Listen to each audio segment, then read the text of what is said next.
हाँ नमस्कार। मैं Bhupendra Kumar SSC signal SNT training centre northern railway Ghaziabad बोल रहा हूँ। हाँ मैं आज आपको ऑटोमेटिक सिग्नलिंग के बारे में बताऊँगा। इसका आज पार्ट 3 के बारे में डिस्कशन करेंगे थोड़ा। इससे पहले पार्ट 1 और 2 के बारे में जनरल डिस्कशन किया गया है। आज पार्ट 3 के बारे में डिस्कस करना है। देखिए ये है 4 आस्पेक्ट यानी 4 आस्पेक्ट सिग्नलिंग। इसमें सिग्नल के आस्पेक्ट की कंडीशन यानी कि रेड आस्पेक्ट सबसे नीचे होता है, जैसे कि राइट साइड में। हाँ फिर राइट साइड से सेकंड नंबर की येलो, फिर थर्ड नंबर पे है टॉप येलो और बॉटम येलो के बीच में गैप होता है। ग्रीन जो था दोनों येलो के बीच में होता है। बॉटम में सीक्वेंस होगी रेड की। देखिए इसके बारे में जनरल इंट्रोडक्शन थोड़ा दोबारा से मैं रिपीट करूँगा कि इंट्रोडक्शन के बारे में कहा गया in automatic block working system train movements are control by the automatic stop signal. यानी ऑटोमेटिक ब्लॉक वर्किंग सिस्टम में ट्रेन का मूवमेंट ऑटोमेटिक स्टॉप सिग्नल के द्वारा होता है। Next, these signals are operated automatically by the passage of train into one out of the automatic signaling section। यानी कि train के सिग्नल का आस्पेक्ट ऑटोमेटिकली ट्रेन के पास होने के बाद ऑटोमेटिकली कंट्रोल होता है, ऑपरेट होता है, यानी चेंज होता रहता है। जैसे जैसे गाड़ी आगे बढ़ती जाएगी सिग्नल का आस्पेक्ट उसी के अकॉर्डिंग चेंज होता जाएगा, जैसे कि हमने पार्ट 2 के बारे में इस डिस्कस किया था। नेक्स्ट है essential of automatic block system.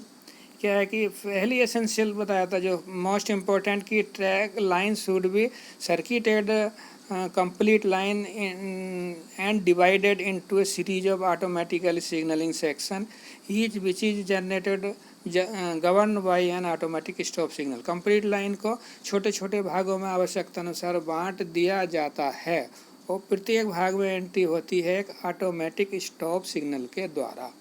Next essential थी कि movement of train is control by the stop signals which are operated automatically by the passage of trains post the signal. यानी कि ट्रेन का movement के control train का movement जो था automatic stop signal के द्वारा कंट्रोल होता है। नेक्स्ट था no automatic signal assume off aspect unless the line is clear not only up to the stop signal ahead but an adequate distance।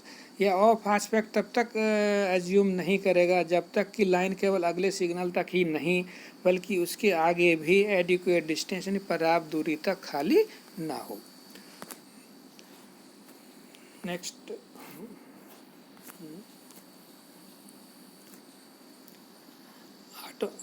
Next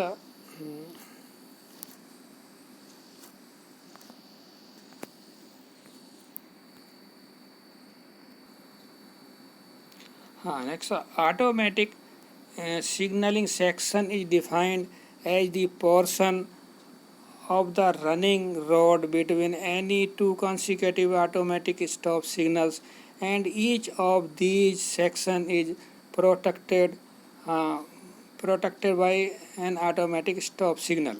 यानी कि ऑटोमेटिक सिग्नलिंग सेक्शन दो सिग्नलों के automatic stop सिग्नलों के बीच का section जो है उसको हम कहते हैं ऑटोमेटिक ब्लॉक सिग्नलिंग सेक्शन, या शॉर्ट में ऑटोमेटिक सिग्नलिंग सेक्शन भी बोल सकते हैं। नेक्स्ट था कि the adequate distance also we termed as. इसमें जो ऑटोमेटिक एडिक्वेट डिस्टेंस का जिक्र है इसको हम ओवरलैप भी कह सकते हैं। यह नॉट लेस देन 120 मीटर यानी 120 मीटर से कम नहीं होनी चाहिए, या अन्यथा कोई अदर स्पेशल इंस्ट्रक्शन इसकी जो अप्रूव्ड स्पेशल इंस्ट्रक्शन हो तब हो सकती है कम, पर नॉर्मल कंडीशन में यह 120 मीटर से कम नहीं होगी। हाँ जनरल डिस्क्रिप्शन ऑटोमेटिक सिग्नलिंग के बारे में कि automatic stop signal multiple aspect के होंगे, जैसे हमने पहले भी जिक्र किया था, और कलर लाइट सिग्नल ही होंगे। यह 3 एस्पेक्ट या 4 एस्पेक्ट दोनों तरह के हो सकते हैं। तो जनरली इनकी नंबरिंग एक साइड में ऑड नंबरिंग होगी एक डायरेक्शन में, जबकि दूसरी डायरेक्शन में यह नंबरिंग इवन नंबरिंग होगी। ये जो था अप एंड डाउन डायरेक्शन के लिए अलग अलग होगी। एक डायरेक्शन में इवन नंबरिंग है तो दूसरी डायरेक्शन में ऑड होगी।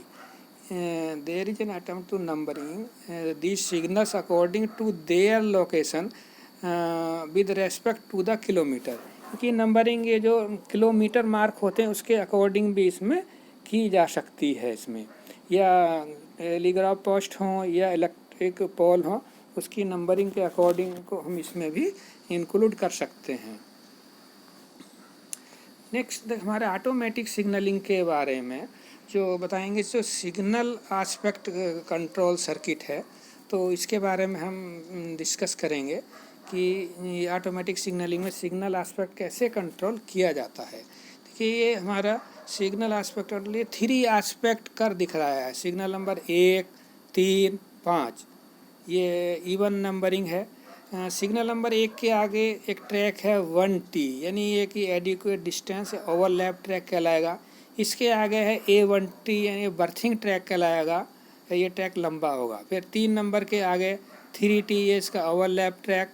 फिर A3T इसका ये बर्थिंग ट्रैक। 5 नंबर के आगे वैसी 5T overlap track, A5T berthing track कहलाएगा। हम डायरेक्ट एक नंबर की जो HR को कंट्रोल करेंगे, इसमें हम 1TR, A1TR इन दोनों के ही फ्रंट कॉन्टैक्ट प्रूव किए गए हैं। इसमें देखिए 3T जो था एडिक्वेट डिस्टेंस को, इसमें प्रूव नहीं किया गया। लेकिन ये क्यों कि 3T का कॉन्टैक्ट हमारा ऑलरेडी A1T में इंक्लूड हो जाता है। जैसे कि ऊपर 3T A1T के बीच में ऊपर हाफ सर्किल एरो मार्क दिखाया गया है, इसका मतलब होता है फैड ओवर, यानी 3T से A1T को फैड ओवर किया गया है। यानी 3T पिकअप होने पर ही A1T पिकअप होगा। यानी A1T का कांटेक्ट ले लिया तो इसका मतलब ये कि 3T ऑलरेडी उसमें इंक्लूड हो गया, तो ये एडिक्वेट डिस्टेंस का ट्रैक 3T भी 1HR के लिए प्रूफ हो गया। यानी 1HR के लिए 1T, A1T और 3T इनडायरेक्ट वे में इंक्लूड हो गया। ये तीनों ट्रैक क्लियर हो तो 1 नंबर की हमारी HR पिकअप हो जाएगी।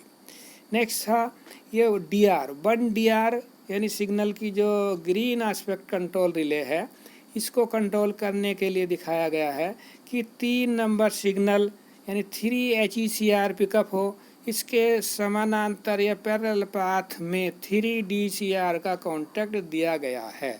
यानी कि 3 नंबर येलो है या 3 नंबर ग्रीन है, दोनों ही कंडीशन में ये फीड जाएगी 1DR के लिए। यानी 3 नंबर येलो या ग्रीन है, दोनों कंडीशन में 1DR पिकअप होगी। अच्छा, 1DR के साथ 1DR के लिए एक दूसरा अल्टरनेट सर्किट उसके नीचे दिया गया है बॉटम में लेफ्ट साइड में। इसमें कहा कि 3HECR DCR के साथ में सीरीज में 3HR का कांटेक्ट भी प्रूव किया गया है। ये इसका एक अल्टरनेट सर्किट है, कहीं कहीं पर इसको भी प्रयोग किया जाता है। यानी 3 नंबर येलो है या 3 नंबर ग्रीन है और साथ में 3HR पिकअप है, तब 1 नंबर DR पिकअप होगी। ये 3HR और DR को दोनों पिकअप होने की कंडीशन हैं।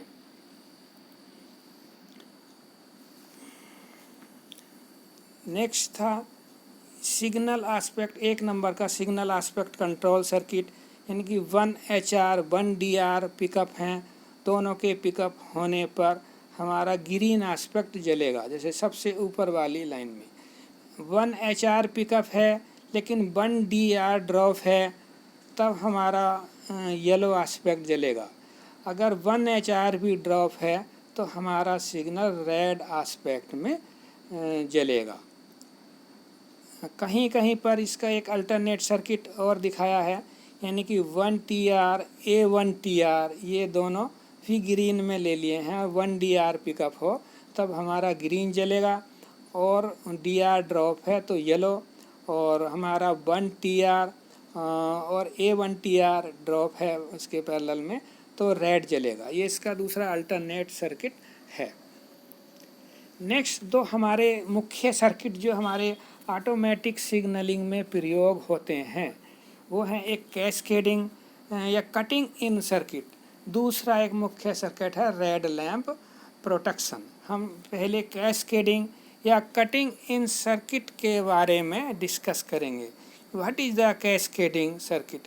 कैस्केडिंग सर्किट ऐसा है, किसी भी सिग्नल को हम ऑफ आस्पेक्ट में नो लाइट होने से बचाते हैं।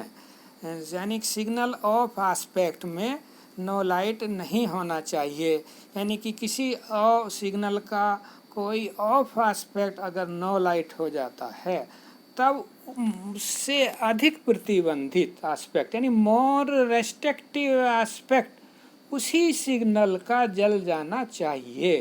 यानी जैसे कि एग्जाम्पल दें, यानी किसी ऑटोमेटिक सिग्नल का हमारा ग्रीन आस्पेक्ट नो लाइट हो गया है तो उससे अधिक प्रतिबंधित येलो आस्पेक्ट है तो येलो आस्पेक्ट जल जाएगा। यदि येलो आस्पेक्ट भी नो लाइट हो गया है तो हमारा रेड आस्पेक्ट जल जाएगा उसी सेम सिग्नल का।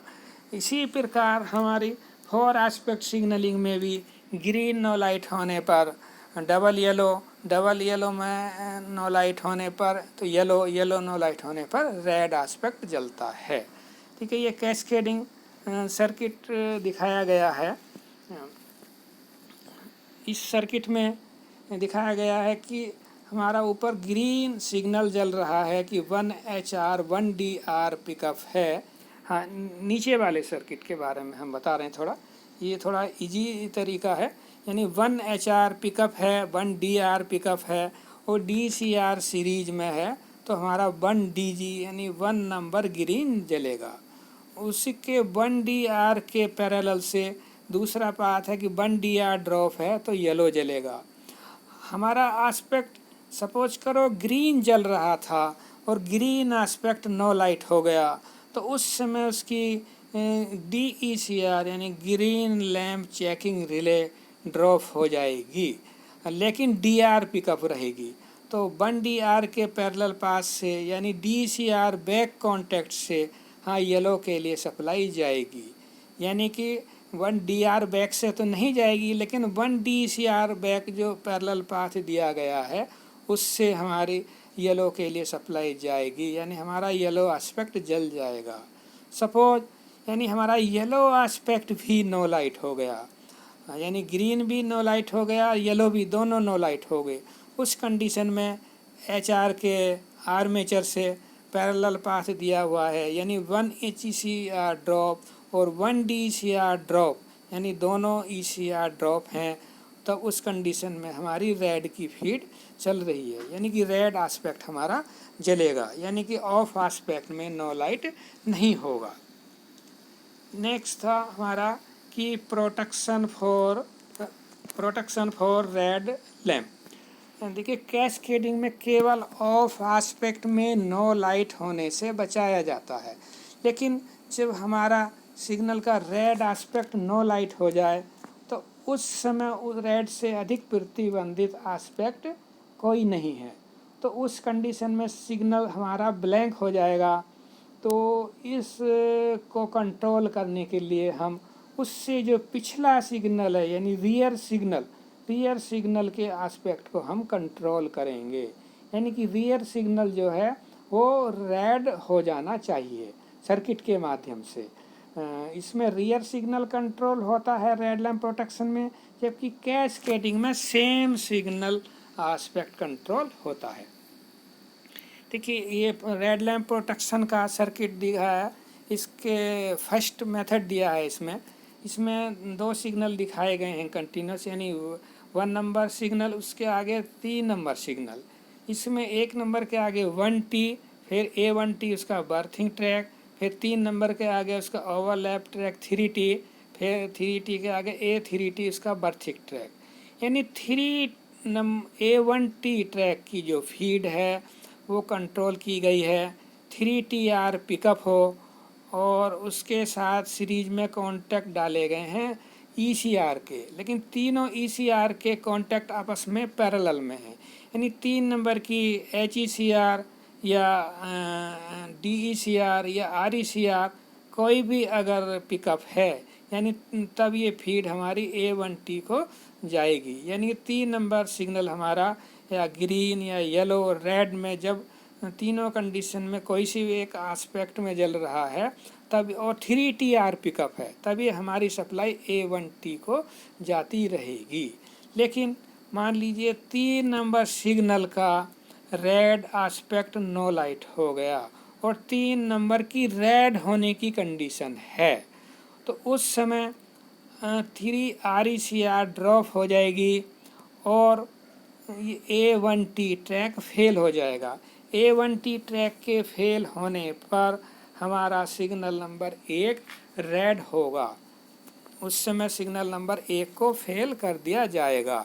जबकि 3T क्लियर होने पर सिग्नल नंबर 1 कम से कम येलो होना चाहिए था।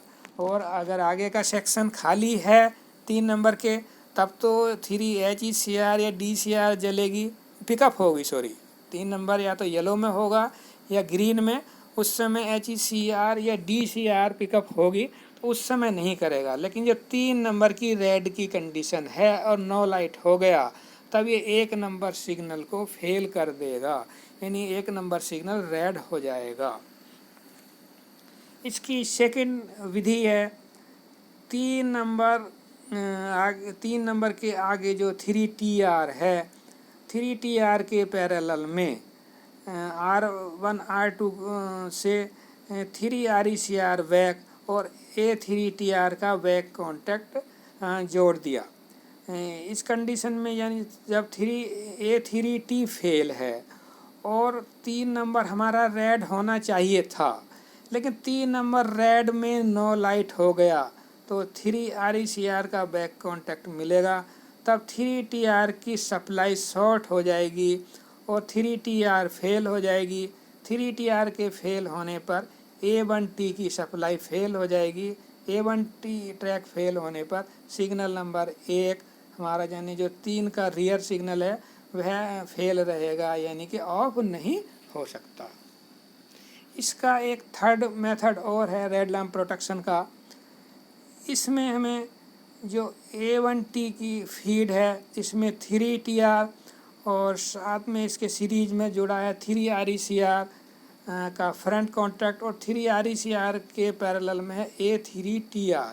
यानी कि जब A3TR पिकअप है तब फीड उससे जाती रहेगी, ट्रैक A1T पिकअप रहेगा। लेकिन A3T फेल है, A3T फेल होने पर ये रास्ता बंद हो जाएगा और 3 नंबर रेड होना चाहिए था। अगर 3 नंबर रेड में भी नो लाइट हो गया है, तब A3T और 3 RECR दोनों पाथ बंद हो जाएंगे। इस कंडीशन में दोनों रास्ते बंद होने पर A1T की फीड कट जाएगी और हमारा A1T ट्रैक फेल हो जाएगा और सिग्नल नंबर 1 हमारा रेड हो जाएगा। हाँ, नेक्स्ट अब डिस्कस करते हैं हम 4 एस्पेक्ट सिग्नलिंग के बारे में। 4 एस्पेक्ट सिग्नलिंग को कंट्रोल करने के लिए जहाँ पर हमारे सिग्नलिंग 4 एस्पेक्ट है, तो उसके बारे में ये सर्किट व्यवस्था दी गई है। सिग्नल नंबर 1, 3, 5, 7, इसमें ऐसी वही same sequence 1T overlap track A1T, berthing track 3T अगले का ओवरलैप A3T 3 नंबर का बर्थिंग ट्रैक, ये कंटिन्यूस सीक्वेंस इसी सीक्वेंस में दिखाई गई है।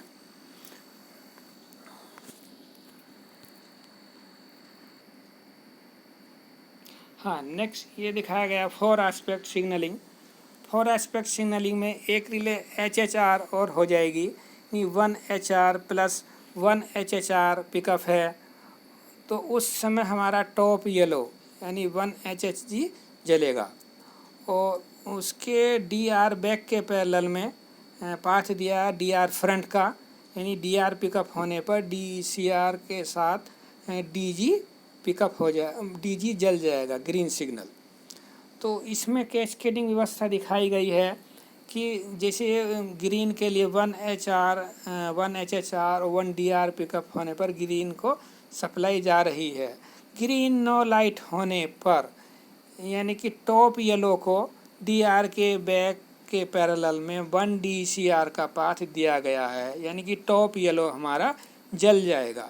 इसी प्रकार नीचे जो येलो के लिए सर्किट है 1HG के लिए, तो 1 DR बैक के समानांतर या पैरेलल में 1 HHR बैक और उसके पैरेलल में 1 DECR बैक का कॉन्टैक्ट दिया गया है, यानी 1 DCR बैक से बॉटम येलो को भी सप्लाई चली जाएगी। यानी ग्रीन नो लाइट होने पर हमारा टॉप येलो बॉटम येलो दोनों जल जाएंगे। लेकिन किसी कारणवश अगर टॉप येलो नो लाइट होता है तो बॉटम येलो हमारा जलता रहेगा।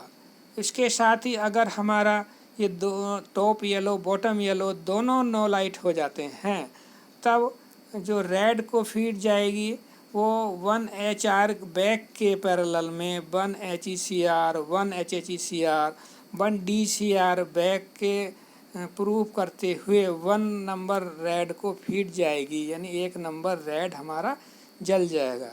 यानी कि ग्रीन नो लाइट होने पर डबल येलो नो लाइट होने पर येलो और येलो और डबल टॉप येलो दोनों फ्यूज या नो लाइट हो जाए तो हमारा रेड आस्पेक्ट जलेगा और ऑफ आस्पेक्ट में नो लाइट नहीं होगा। हाँ, 4 आस्पेक्ट सिग्नल आस्पेक्ट कंट्रोल की ये दूसरी विधि दिखाई गई है। इसमें 4 आस्पेक्ट सिग्नलिंग है। इसमें 1 नंबर HR के लिए 1T A1T पिकअप होने पर 1 नंबर HR पिकअप होगी। 1 नंबर HHR या 1 डबल येलो होने के लिए 3 नंबर की HECR पिकअप हो या पैरेलल में HECR ड्रॉप यानी HHECR पिकअप, यानी 3 नंबर या तो येलो हो या डबल येलो हो, कोई सा येलो अगर जल रहा है हमारा 3 नंबर का तो 1 नंबर की HHR पिकअप होगी। नीचे 1 नंबर DR के लिए दिया है फीड, यानी 3 HECR 3 HHECR दोनों पिकअप हों और पैरेलल में DCR, यानी 3 नंबर या तो डबल येलो हो या ग्रीन हो, दोनों ही कंडीशन में हमारा 1 DR पिकअप रहेगी। इसका जो सिग्नल आस्पेक्ट कंट्रोल सर्किट है 1 HR 1 HHR पिकअप है तो हमारा जलेगा डबल येलो 1 HHG, और हमारा ग्रीन है तो 1 HR और 1 DR पिकअप है तो हमारा जलेगा DG ग्रीन, और 1 नंबर HR भी ड्रॉप है तो हमारा जलेगा रेड।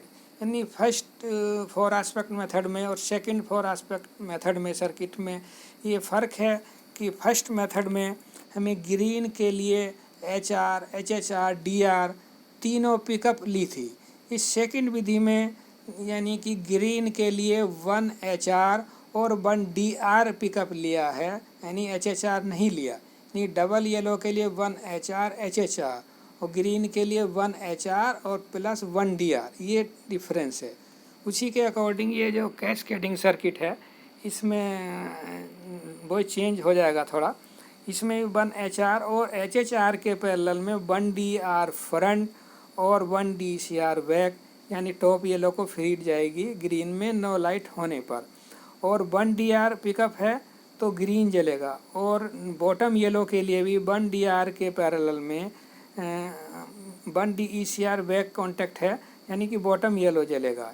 यानी दोनों येलो में से कोई एक येलो नो लाइट होता है तो दूसरा येलो हमारा जलता रहेगा। 1 HHR ड्रॉप होने पर 1 HECR HHECR DCR तीनों ड्रॉप हैं, यानी तीनों आस्पेक्ट में सिग्नल नहीं जल रहा, तब 1 नंबर हमारा रेड आस्पेक्ट जल जाएगा।